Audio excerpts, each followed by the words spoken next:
वित्त मंत्री निर्मला सीतारमण ने आज 1 फरवरी को बजट भाषण पेश किया है। वित्त मंत्री ने अपने बजट भाषण में किसानों से लेकर टैक्स पेयर तक के लिए कई बड़े ऐलान किए हैं। वित्त मंत्री निर्मला सीतारमण ने बजट 2025-26 में टैक्स पेयर को बड़ी राहत दी है। निर्मला सीतारमण ने ऐलान किया है कि 12 लाख रुपए तक की आमदनी वालों को कोई टैक्स नहीं लगेगा। वहीं किसानों के लिए नई स्कीम की घोषणा की है। आइए जानते हैं वित्त मंत्री निर्मला सीतारमण के बजट भाषण की 10 बड़ी बातें। वित्त मंत्री निर्मला सीतारमण ने पहला ऐलान किया है कि फाइनेंस मिनिस्टर निर्मला सीतारमण ने बजट 2025-26 में टैक्स पेयर को बड़ी राहत दी। निर्मला सीतारमण ने ऐलान किया है कि 12 लाख रुपए तक की आमदनी वालों पर कोई टैक्स नहीं लगेगा। दूसरा बड़ा ऐलान किया है वित्त मंत्री निर्मला सीतारमण ने शनिवार को किसान क्रेडिट कार्ड के लिए ब्याज सहायता योजना की सीमा 3 लाख रुपए से बढ़ाकर 5 लाख रुपए की घोषणा की है। तीसरा ऐलान है कि वित्त मंत्री निर्मला सीतारमण ने शनिवार को प्रधानमंत्री धन धान्य कृषि योजना की घोषणा की।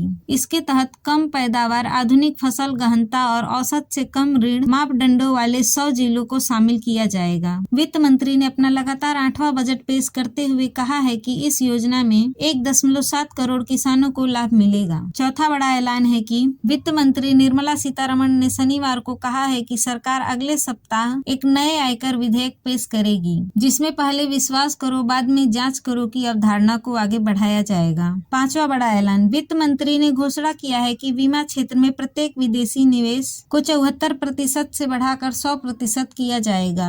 वित्त वर्ष 2025-26 का बजट पेश करते हुए निर्मला सीतारमण ने कहा है कि पिछले 10 वर्षों में सरकार ने करदाताओं की सुविधा के लिए कई सुधारों को लागू किया है, जिसमें फेसलेस मूल्यांकन शामिल है। केंद्रीय वित्त मंत्री निर्मला सीतारमण ने शनिवार को घोषणा की कि सरकार अगले 3 वर्षों में सभी जिला अस्पतालों में डे केयर कैंसर केंद्रों की स्थापना की सुविधा प्रदान करेगी और इनमें से 200 इसी वर्ष 2025-26 में स्थापित किए जाएंगे। सीतारमण ने 2025-26 का आम बजट पेश करते हुए कहा है कि गिग वर्ग को पीएम जन आरोग्य योजना के तहत स्वास्थ्य सुविधा प्रदान की जाएगी। सीतारमण ने अपने बजट भाषण में कहा है कि अगले 5 वर्षों में 75,000 सीट जोड़ने के लक्ष्य की दिशा में अगले वर्ष मेडिकल कॉलेजों और अस्पतालों में 10,000 अतिरिक्त सीट जोड़े जाएंगे। 9वां बड़ा ऐलान है कि भारत को दुनिया भर में खिलौनों का हब बनाया जाएगा। बिहार के लोगों की आय बढ़ाने के लिए मखाना बोर्ड बनाया जाएगा। आपको बता दें कि वित्त मंत्री निर्मला सीतारमण ने एक बार फिर पारंपरिक वही खाता शैली की थैली में लिपटे एक डिजिटल टैबलेट के जरिए अपना 8वां बजट पेश किया है। वैश्विक महामारी से प्रभावित 2021 में उन्होंने अपने भाषण और अन्य बजट दस्तावेजों को ले जाने के लिए पारंपरिक कागजात की जगह डिजिटल टैबलेट का इस्तेमाल किया था। यह बजट साल 2014 के बाद से नरेंद्र मोदी सरकार के तहत लगातार 14वां बजट है, जिनमें 2019 और 2024 में आम चुनाव से पहले पेश किए गए 2 अंतरिम बजट शामिल हैं।